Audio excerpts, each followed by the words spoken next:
आम अंचल परिवर्तन मूलदुआ हो एक अत्याधुनिक मेट्रो रेल व्यवस्थार विकास जार उद्देश्य निरविच्छिन्न दक्ष एवं स्थायी सहरी गतिशीलता सृष्टि करने। प्रथम पर्यायर Bhubaneswar metro rail corporation limited माध्यम 6256 कोटी टंका व्यय 2027 शेष सुधा भुवनेश्वर विमान बंदर कटकर त्रिशूलिया छक को संजोग स्थापन कर 2024-25 आर्थिक वर्ष में 1000 कोटी टंका व्यय बरादर प्रस्ताव दि जाए। भित्तिभूमि विकास आमर अभिवृद्धि एवं अर्थनैतिक समृद्धि में गुरुत्वपूर्ण भूमिका ग्रहण करें। आम बजेट में पुंजी व्यय 58,195 कोटी टंकार पर्याप्त व्यय बराद करुछु। आमर उत्पादकता एवं दक्षता वृद्धि करिवो एवं आनुष्ठानिक निर्देश प्रभाव द्वारा आम एकाधिक गुणात्मक प्रभाव लाभ उठेबू। बाचस्पति महोदय, सड़क होउछि प्रगतिर प्रतीक। आम आगामी 5 वर्ष मध्य 75,000 किलोमीटर रास्ता निर्माण करिवार योजना रखिछु।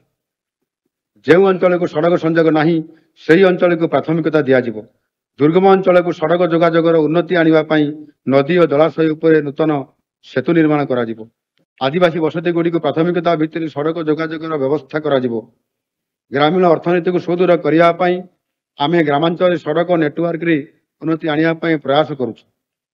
सड़क और सेतु निर्माण निमंते 2024-25 आर्थिक वर्ष में मु 15,865 कोटी टंका व्यय बराद प्रस्ताव करुछि।